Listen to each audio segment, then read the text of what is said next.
시편 147편 3절 말씀입니다. 구약성경 908페이지는 900페이지였습니다. 시편 147편 3절 말씀입니다.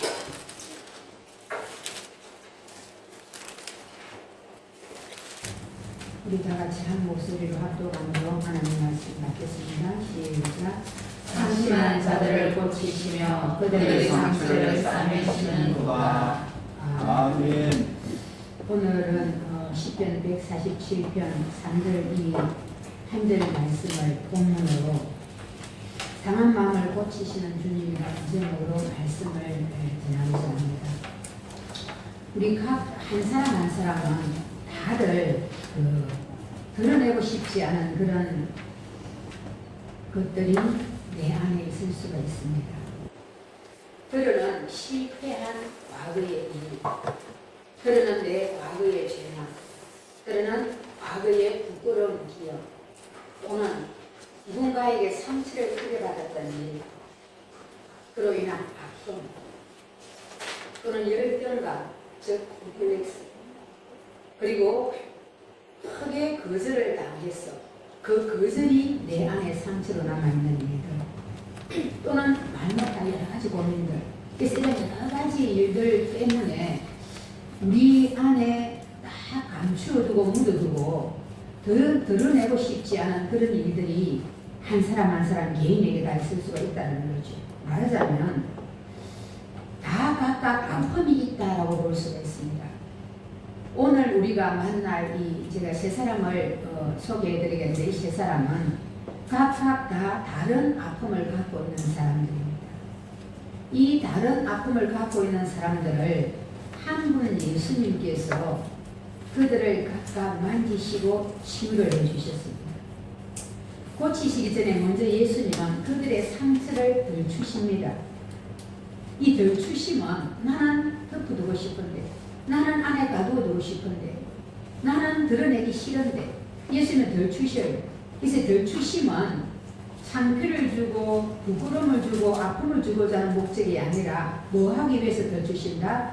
고치시기, 치유하시기 위해서 덜추신다는 거죠.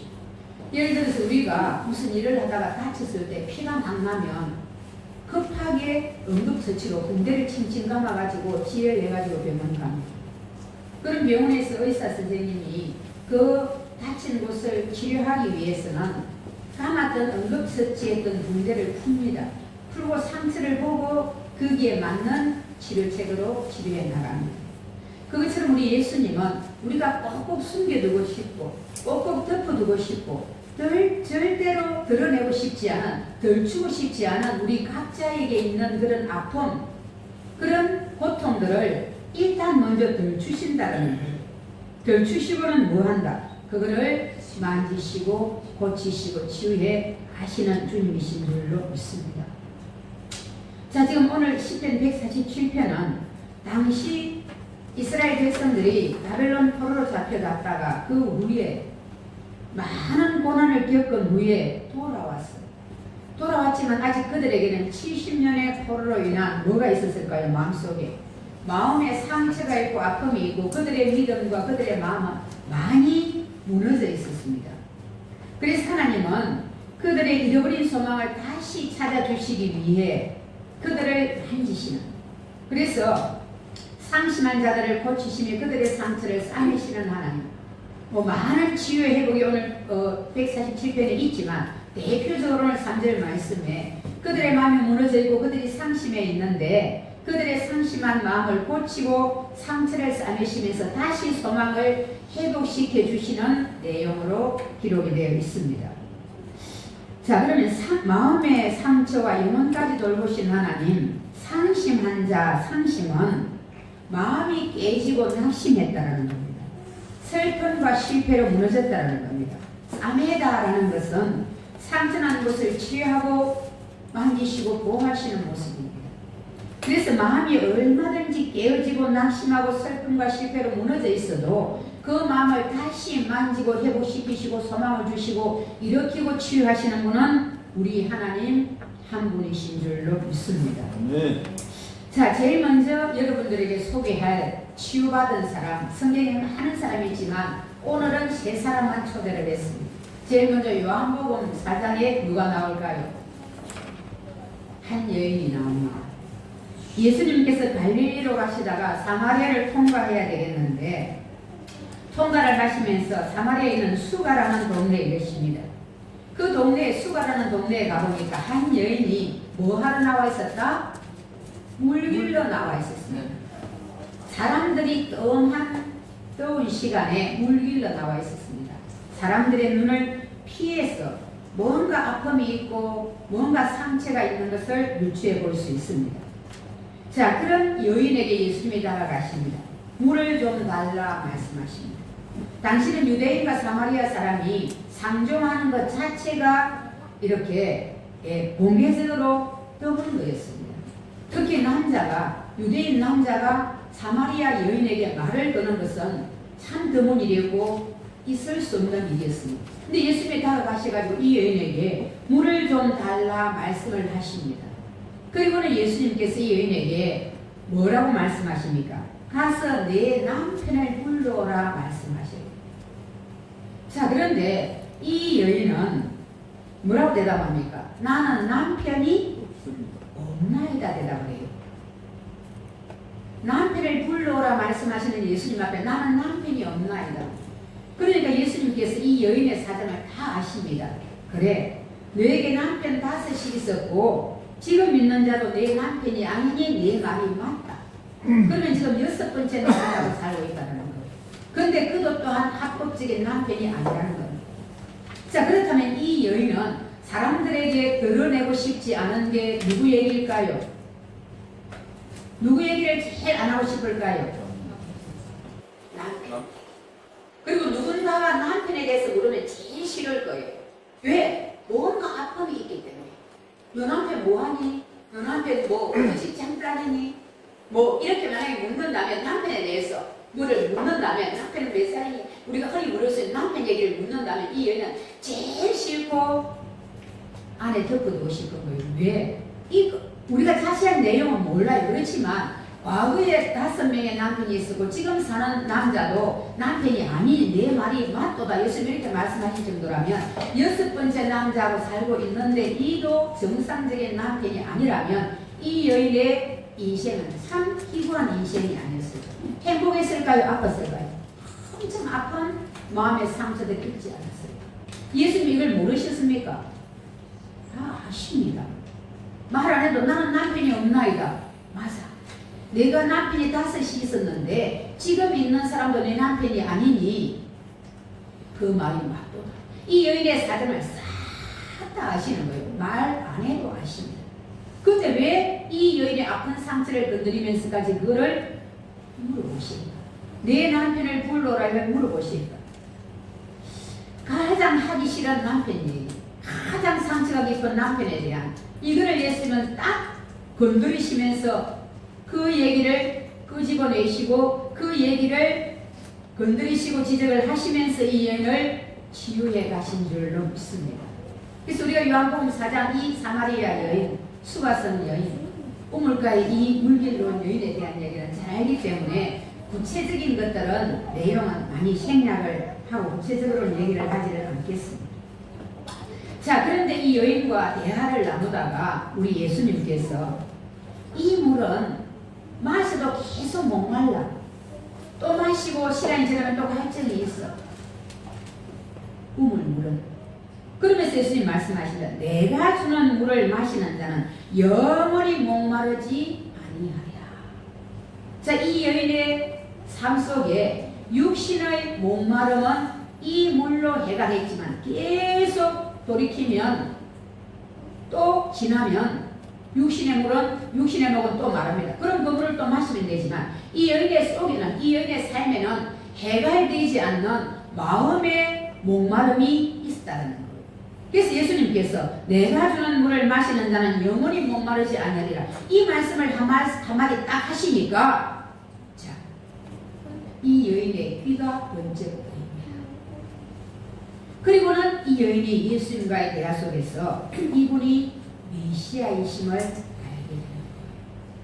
그리고는 이 여자가 내가 메시아를 만났다 라고 소리치면서 물동이를 부려두고 자기가 평소에 그렇게 피했던 사람들을 향하여 달려갑니다.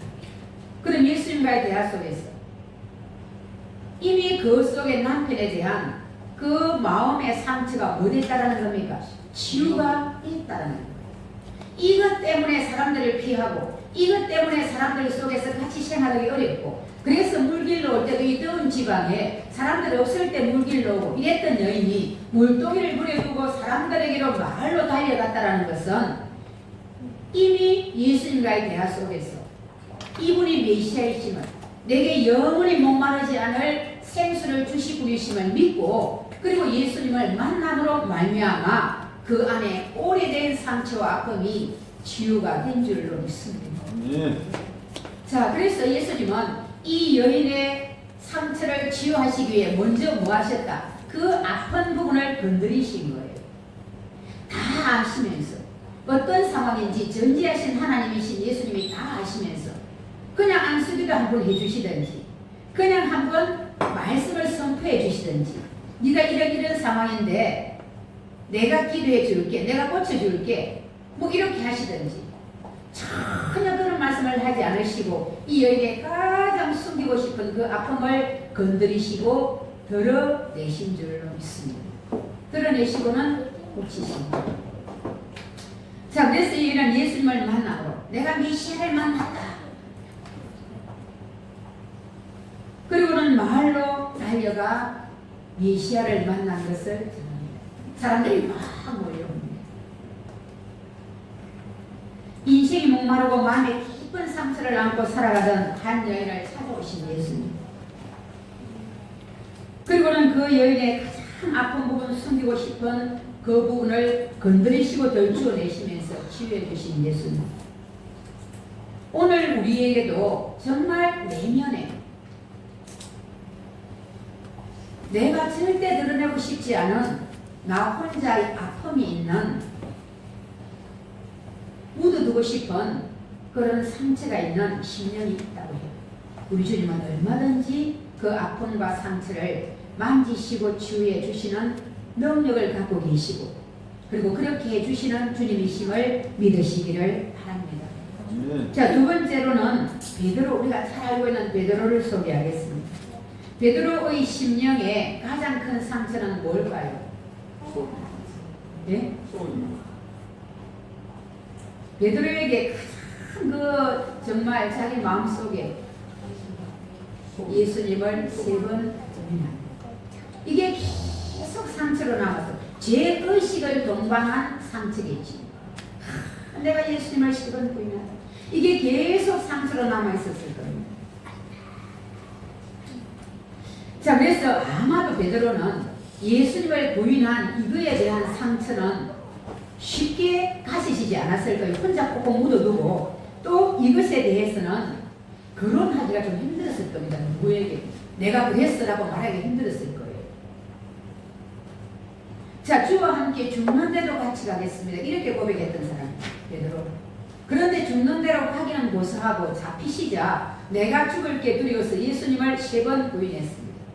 작은 여자 기집종 앞에서까지 나는 그를 모른다. 그리고 심지어는 저주하면서까지 예수님을 부인했다라고 성경은 말씀합니다. 그리고는 예수님 말씀처럼 딸기 울 때에 네가 3번 나를 부인할 거야 라고 말씀하셨던 그 말씀이 기억나서 나구름 속에 정신이 고쳤고 밖에 나가 엄청 공복을 했습니다. 자, 그리고는 예수님의 부활 소식을 듣고 디베랴 바다로 물고기 잡으러 갔습니다. 그리고 그 속에 예수님에 대한 정말 죄책감, 예수님을 부인한 그 죄의식이 그 속에 아픔으로 딱 자리에 있었을 거라는 거죠. 자기 자신에 대한 시험, 자기 자신에 대한 수치, 자기 자신에 대한 시험, 이것이 주님에 대한 미안함. 때로는 마음속에 내가 이것밖에 안 돼 절망감. 그 속에 얼마나 베드로를 많이 괴롭혔을까요? 나는 가장 사랑했던 예수님을 부인하며 배신했다. 이 아픔이 그를 계속 따라다녔을 거라는 것이죠. 그리고 그러면서 나는 이제 제자 자격도 없어. 그런 생각 안 들었겠습니까?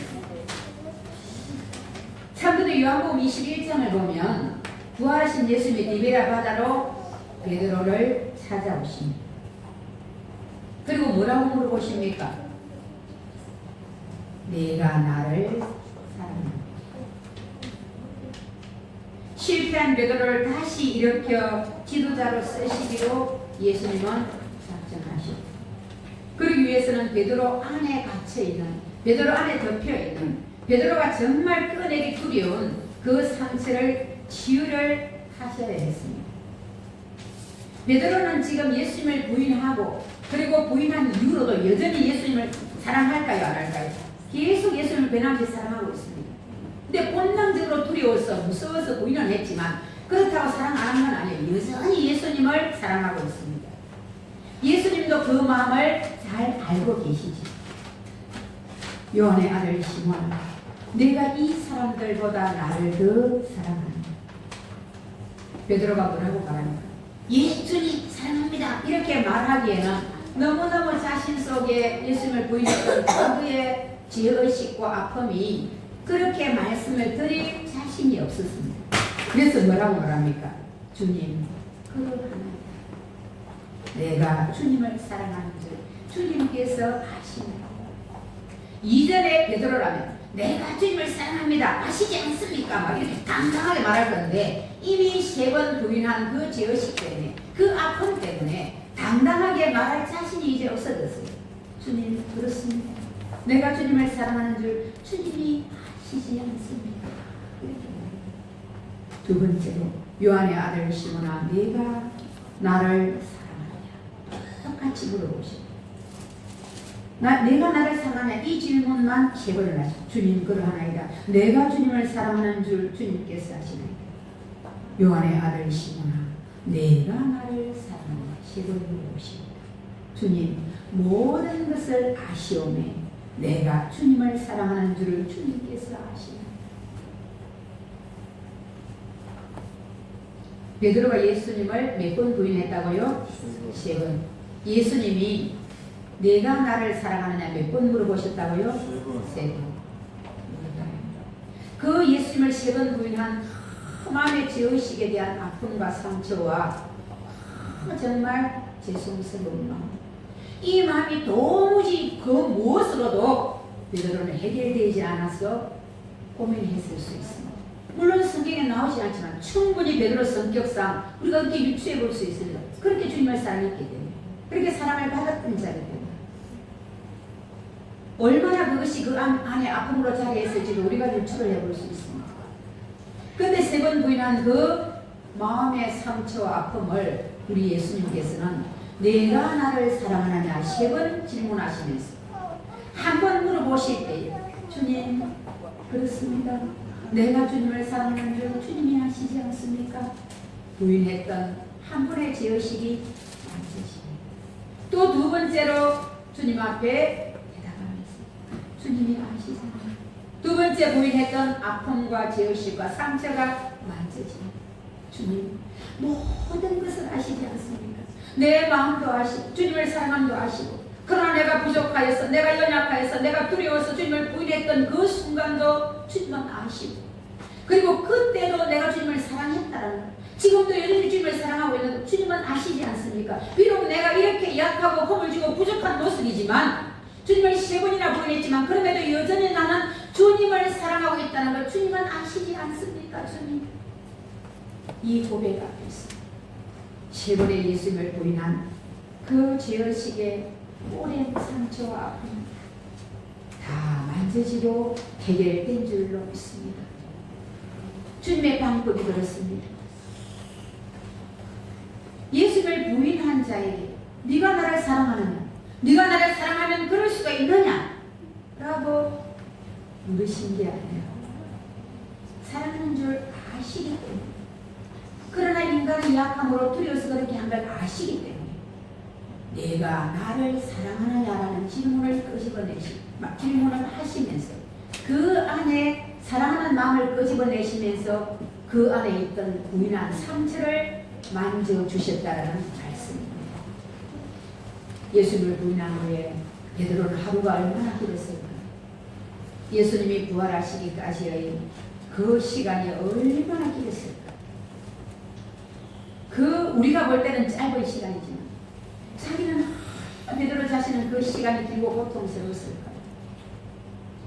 근데 예수님 부활하셔서 찾아오셔가지고 베드로 자신 안에 있는 예수님을 진심으로 사랑한 그 사랑의 고백을 끄집어내시고 그 고백을 하게 하시면서 그 안에 상처가 만져지도록 그 안에 상처가 사라지도록 우리 주님이 역사하신 줄로 믿습니다. 그래서 내 양을 먹이라 사명을 주십니다. 자, 세 번째로는 12해를 혈루증으로 앓은 여인을 소개하고자 합니다. 12년을 혈루증으로 고생한 여자가 있고 여인 하혈하는 겁니다. 하혈. 많은 의사에게 많은 비용을 받았고 가진 것도 다 이제는 병 고치느라 허비가 됐습니다. 그런데 아무런 효험도 없고 그 병은 더 점점 중하여 들어가고 있습니다. 그런 뒤에 예수님에 대한 소문을 듣게 됩니다. 그러면서 그 안에 어떤 믿음이 올라왔냐 하면 그분의 옷가에 손만 대도 내 병이 나을 것 같아. 이런 생각이 든 거예요. 이 여인의 믿음이. 예수님에 대한 소문을 듣고 그분의 옷가에 손만 대도 내 병이 나을 것 같아. 그런 믿음이 그 안에서 올라왔다는 거예요.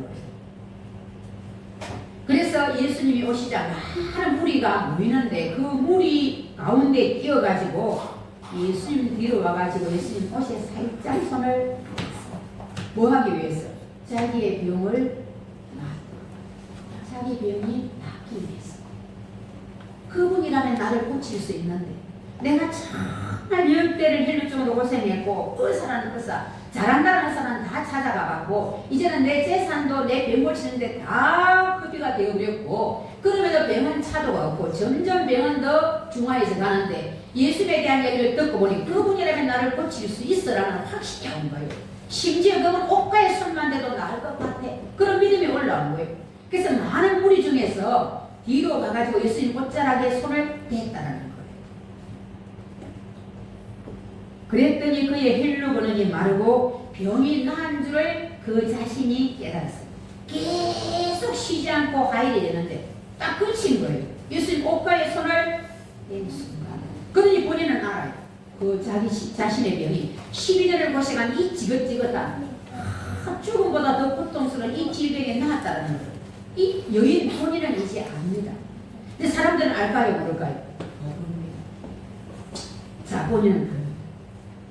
근데 예수님께서 능력이 자기에게서 스스로 나간 줄 아시고 내 능력이 나아가서 누구를 고친 걸 아신 거예요. 그러면 이 여인이 만졌고 이 여인의 혈루증이 나았고 내 능력으로 그거를 다 예수님이 아셨을까요? 모르실까요?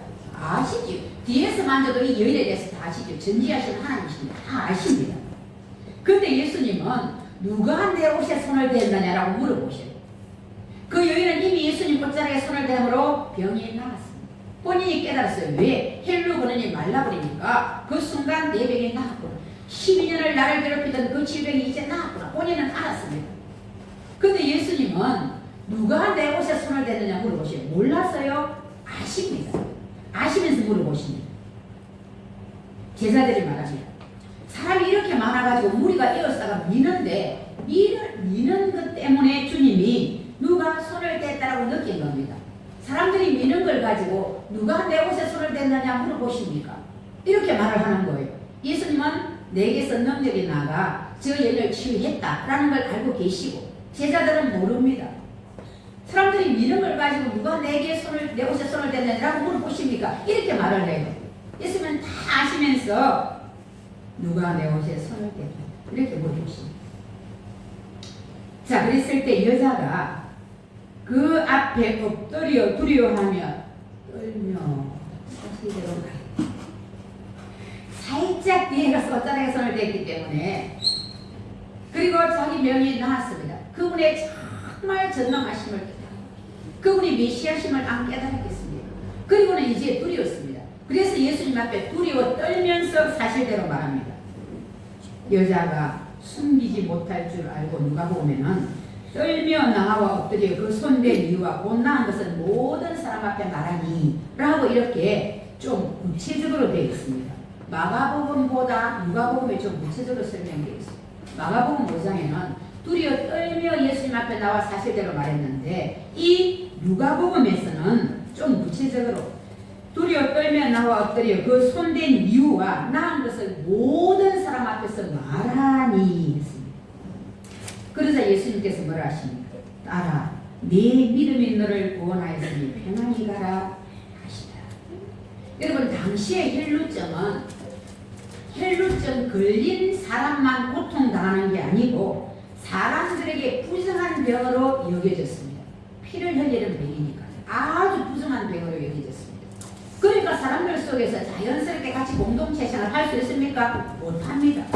외롭게 살아야 했고 공동체 안에 들어올 수도 없었습니다. 왜? 부정한 병이 걸렸으니까. 저 여인은 혈루증 여인, 저 여인은 부정해. 사람 안에 못 들어와요. 혼자 외롭게 살던 사람입니다. 자, 그런데 예수님의 옷자락에 손을 대고 이 병이 나았습니다. 그러면 자신은 자유입니다. 돌아가면 이제는 새 삶이 열려져요. 그런데 그렇게 끝난 게 아니라 예수님께서 누가 내 옷에 손을 댔느냐. 자, 이 여인은 지금 자신의 이 큰 아픈 걸 그분 앞에 예수님 앞에 이제 말을 해야 되는 거예요. 고백을 해야 되는 거예요. 제가 왜 손을 댔느냐 하면 제가 이렇게 혈루병에 걸려서 12년을 고생했는데 병이 계속 낫지 않고 더 중화된 차례 예수님 손을 들었어요. 예수님이시라면 저를 고칠 수 있을 줄 알았어요.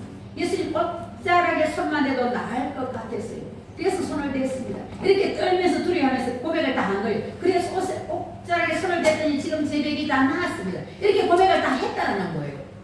그렇게 말을 하도록 자 숨어 살던 이 여인, 공동체 안에 들어올 수 없는 이 여인, 부정적인 병을 가진 이 여인에게 예수님께서는 완전한 치유와 자유를 주신 거예요. 치유뿐만 아니라 이제는 이 여인이 사람들 앞에 자기가 낳은 걸 공개를 하도록 예수님이 말씀으로 이끌어 가시면서 이제 이 여인이 자연스럽게 공동체 안에 들어올 수 있도록 자유까지 주신 줄로 믿습니다. 이게 주님의 방법이십니다. 그냥 돌아갔으면 저 여인이 다운받았고 이렇게 하셔도 돼요. 그런데 그게 아니라 누가 내 옷에 손을 댔냐 아시네. 그렇게 말씀하신 이유는 이 여인을 다운받은 이 여인을 혼자 돌아가서 내 나스 하고 끝난 게 아니라 모든 사람 앞에서 이렇게 공포를 하고 이렇게 공개적으로 말을 해가지고 이제는 숨어 살던 이 여인을 사람들 속으로 이끌어내서 공동체 생활을 할 수 있도록 주님은 그렇게 공개적으로 회복시키시기 위해서 그 회복되었음을 선포하시기 위해서 누가 내 옷에 손을 댔느냐라고 물어보신 줄로 믿습니다. 이 여인 또한 이 정말 부정적인 병으로 인해서 그냥 사람들이 동정할 병, 너 아프니? 마음이 아프다 안 됐다 내가 기도할게 이게 아니라 정말 부정적인 병이라서 가까이 두기를 싫어하고 공동체 들어오지를 못하게 하는 이런 병을 가진 자인데 이 여인이 나음을 입었단 말입니다. 근데 예수님께서는 이제 너가 나았으니 자연스럽게 사람들과 섞여 생활할 수 있도록 무리 안에 들어올 수 있도록까지 내가 회복을 시켜줄게 라는 마음으로 많은 사람 앞에서 이 여인이 공개적으로 나았음을 고백하도록 해주신 줄로 믿습니다. 자, 이게 주님의 치유 방법 따라 내 믿음이 너를 구원하였으니 평안히 가라 내 병에서 놓여 건강할지어다. 이미 이 여인은 이제 나음을 받고 그리고 메시아 예수님으로 인해서 구원까지 얻어 내 믿음이 너를 구원하였다. 치유와 구원을 동시에 받은 것. 그리고 사람들 속에 사는 자유까지 얻게 됩니다. 자, 그래서 오늘 말씀드린 많은 사람들이 있지만 그 중에서 세 사람을 보면 정말 요한복음 4장에 숨어 지내던 여인 그리고 예수님을 세 번 부인한 베드로 그리고 이 혈루증에 다 각자 아프면 다릅니다. 수가성 여인은 남편 얘기라면 어디 가서 동창원도 못 갈 거예요. 남편 얘기 다 해야 되니까 어디 사람 속에도 못 가요. 사람들 만나도 두려워요. 그만큼 사생활이 좋지 못했다는 겁니다. 제일 꺼내기 싫은 남편이 예수님이 찾아오셔서 물어보십니다. 그리고 치료해 주셨어요. 베드로는 예수님을 세 번 부인한 그 실패와 좌절과 아픔, 죄의식을 갖고 있습니다. 정말 예수님 부활하시기까지 그 며칠이 자신에는 너무나 긴 고통스러운 시간이었을 건데 내가 나를 사랑하느냐라고 물어보시면서 그 죄의식이 그 아픔이 치유되도록 주님이 해결해 주신 줄 믿습니다. 사람들 속에 생활할 수 없는 열대를 혈루증으로 알았던 이 여인, 정말 많은 사람 앞에서 나성을 공개적으로 얘기하도록 해주시면서 주님이 그렇게 이끌어 가시면서 이제는 나아살 뿐 아니라 본도 가고 공동체 안에 들어와서 생활할 수 있는 자유까지의 길을 주님이 열어주신 줄로 믿습니다. 공통적으로 이들은 요한복음 4장의 여인도 베드로도 예수님이 찾아오셨습니다. 그리고 열대를 헬루증으로 앓은 이 여인도 그 여인 가까이에 예수님이 오셨습니다. 그리고 그 여인이 믿음으로 예수님 옷자리에 서게 됐습니다. 자, 예수님이 찾아오신 것. 그리고 또 아니면 예수님께 찾아가면 됩니다. 지금은 우리가 예수님이 육신으로 계신다면 지금 예수님이 서울 계신데 서울 가는데 미국 계신데 미국 가는 근데 그건 너무 번거롭습니다. 힘듭니다. 그분을 어떻게 만날까요? 진주 언제 한번 오실까요? 그분 전능하신 예수님이 치료자 예수님이 언제 진주 땅에 한번 오실까요? 한번 오시면 내 이 병도 고쳐줄 수 있으실 건데 나 꼭 그분 만나러 갈 건데 근데 그분이 언제 오실까요? 이렇게 우리는 기대하고 기다려야 됩니다. 육신으로 계신다. 그러나 이미 이제 예수님은 정말 성령으로 우리와 함께하고 계심을 분명히 여러분들 믿으시기를 바랍니다.